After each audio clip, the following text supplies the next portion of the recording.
Hi para sa lahat ng mga nagtatanong at magtatanong pa kung ano ang Facebook page ng agency na aking nire-refer dito sa Hong Kong. Ano ba talaga ang basihan ninyo para malaman ninyo kung legit ang agency na inyong a-applyan sa Facebook page pa? Oops, kailangan ninyong maging mapanuri ha, kahit may mga Facebook page yan sila, pero dyan karamihan ang mga nai-scam dahil gumagawa sila ng Facebook page pero wala naman talagang totoong hiring. O di ba? Ang iba kasi for engagement lang. O, basta ingat-ingat. Pero ang tanong talaga ninyo kung anong Facebook page ng agency na aking nire-refer, wala silang Facebook page kasi ang rason nila at wala po silang oras na sasagot ng inyong mga katanungan kasi kung gagawa pa sila ng Facebook page, mauubos oras nila. Maliit lang naman ang agency na aking nire-refer.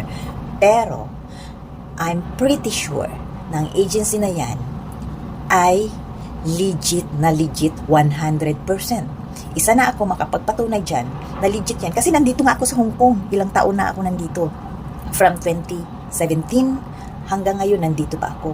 So, hindi peke ang agency na aking nirefer.